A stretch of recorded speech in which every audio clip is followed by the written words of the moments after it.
Hello everyone, it's AG and today I will be talking about how I am currently learning kanji. So before that, just really quick what I'm wearing. I am wearing this dress that I got from Yes Style a couple of years ago. I really liked it because of the colours and yeah, it's a very nice dress.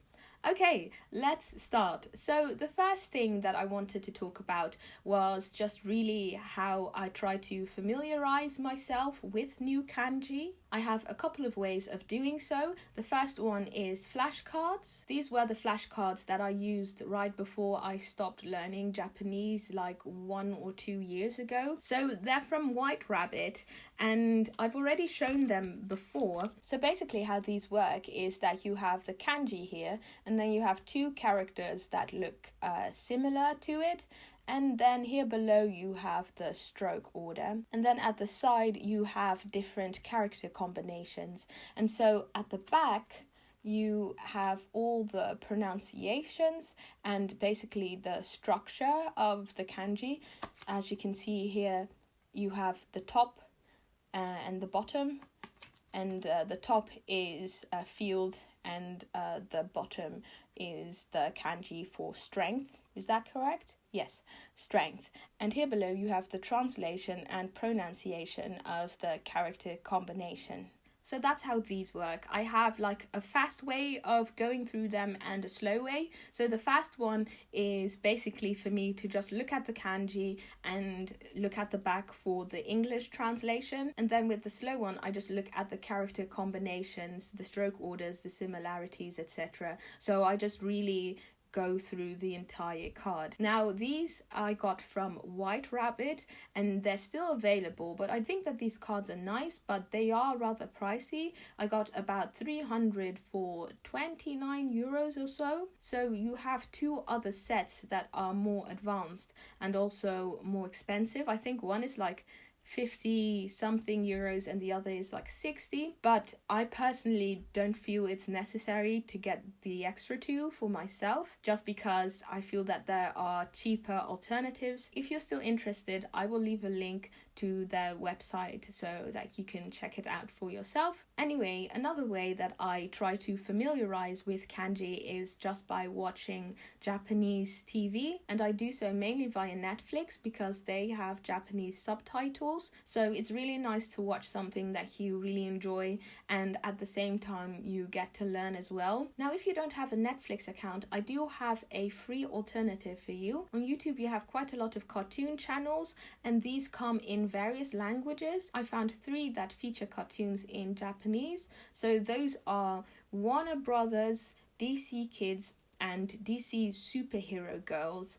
And not all videos have subtitles, but some of them are auto-generated, which of course isn't perfect, but it's still like something, you know. And at the very least, you get to watch cartoons in Japanese, which will help you with your listening comprehension. So you can definitely get something out of it, and I will leave the links in the description box below. Another thing that I do is try to read Japanese books. So currently I am using this new Penguin parallel text, short stories in Japanese. So a parallel text basically is a story that is written in 2 different languages. So on the left you'll have one language and on the right you'll have another. And these are just very helpful if you are looking to improve your reading comprehension. And for Japanese particularly, these are incredibly helpful when it comes to familiarizing yourself with characters that are frequently used in texts. So one question I got a while back specifically concerning these like Penguin parallel texts is whether or not they come in different languages. And they do. You have one for German, French, Spanish, Italian, Russian and Chinese. I'm pretty sure those are all of the languages. But yeah, I personally only have the Japanese version. So one thing that's also quite challenging is that they will write the furigana next to the kanji the first time that you encounter the character, but after that they won't do it. And I personally think that that's just a nice challenge, I guess. So yes, I would definitely recommend this one. Then I am also learning with this book. Kagami no Kojo. This is a young adult book, and I'm using this book mainly just to test, I guess, at what level I'm currently on and kind of see it as a goal to strive towards. So I'll just tell you what the book is all about. So basically this story is about a girl who has stopped attending school because of bullying. Then one day she's in her room and her mirror starts to glow, and so she goes towards it and tries to touch it, but then all of a sudden she gets pulled through the looking glass into this world by a girl wearing like this weird mask. Don't know if you can see it. Yes, this girl here. And so now she is stuck in this world with 6 other children, and there is this castle that contains a key, and they are supposed to find this key in, I think, within a year or something like that. And the person who finds it can have any wish granted. So that's kind of like what the story is about. And for me, this book is perfect because I love like fantasy stories, and it's young adult, so there's not going to be any like highbrow Japanese language in it. And yeah, it just has a very interesting plot, and since it hasn't been translated to English, it has given me this push to try my best to learn the language so that I'll be able to read the book. So that's kind of like how I familiarize myself with kanji. Now going on to how I actually learn them. It has actually taken me a very long time to find, I guess, the best resources for myself, because I'm very big on learning the stroke orders properly, and not every kanji learning book has that. And I wanted also something that was incredibly comprehensive.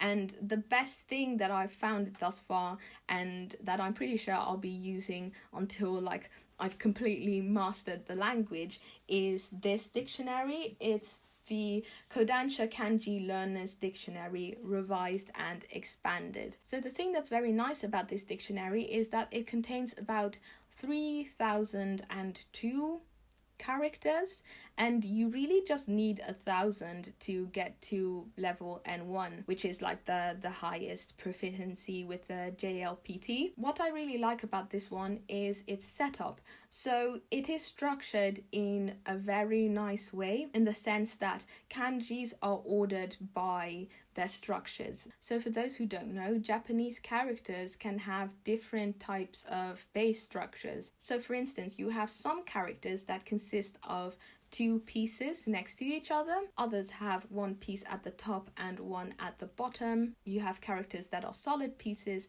and others that are like enclosed by other parts. So yeah, these are like split up. And then how it works, well, let me just even show you. I think that's like the best thing. So for instance, here at the start you have the structure left, right, and so you'll see only these type of characters in this section. And here at the top you'll see 2 numbers, so here's 1 and 2, which basically means that the left consists of 1 stroke and the right consists of 2 strokes. So if you look at the character for small, you'll see that the left side has 1 stroke and small has 2 strokes. So it basically increases the further you go on. So here, for instance, here you have, as the top says, 2 on the left and 8 on the right. So here on the left you have the radical for person, which has 2 strokes, and then on the other side you have like a character piece that consists of 8 strokes. So yeah, as you go on, that's kind of like how it works. And also I would like to mention that it also contains the stroke order of all the characters, which is very, very nice.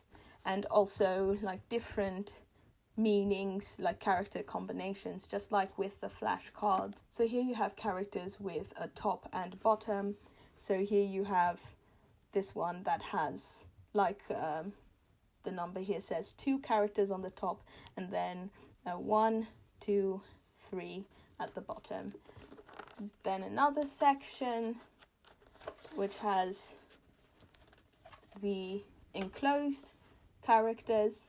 So the enclosed has 3 strokes, so 1, 2, and 3. Okay, yeah, so you kind of like get what I'm getting at least hopefully. And then you have the solid ones here at the back, and yeah, all of them have stroke orders and so many like character combinations, so it's incredibly comprehensive and definitely worth the money. I think I spent like 30 euros for it, but like considering that I only got 300 characters for the flashcard and here I have 3,000, this is definitely, in my opinion, a better investment. Then finally, I have a couple of practice books which I actually started off initially with, and I have N5, N4, N3 of Kanji Master. So what I really like about N5 and N4 is that you have the stroke order. It's written here. The way this practice book works is as follows. So you'll have one lesson that has a topic. Like for instance here, this one is kazoku, so family. And so you'll get introduced to characters related to that topic. For instance here, mother, woman, child, dog, etc., etc. And then for the rest, you just have exercises where you have to like fill in the right kanji and use the correct furigana. So yeah, it has quizzes as well, so you can test yourself, your improvement. So like I said, I really like N5 and N4, and it is very nice to have these because even though like the learner's dictionary is great, and it has like kanji from like the least complex leading up to more complex ones, it doesn't contain groups of kanji based on like frequency of use or by topic, just like Kanji Master does. Now, the reason why I don't like N3 as much, and probably won't be getting N2 and N1 of Kanji Master, is that it doesn't have stroke orders. So if you can see it here, there's just a couple of squares where you can try and write the kanji, but you don't really know how to write them properly. And that's something that's really important for me because I don't know, I think it's important in my opinion. So that's why I will just be sticking to the learner's dictionary. And I think that is basically everything that I'm doing at this moment. It's going really slow because I have lots of other things to do. But I'm really hoping to get to like midway N3 by the end of the year. Like starting in August, September, I'm going to start studying more intensively, so that should be interesting. Either way, I hope that this video was helpful, and if you like the content that I make, perhaps consider joining my Patreon. I run a monthly book club where we read diverse classics. You can also support me by getting me a coffee maybe, or like subscribing, liking and commenting. As usual, thank you so much for watching, and I hope to see you in another video. Bye bye.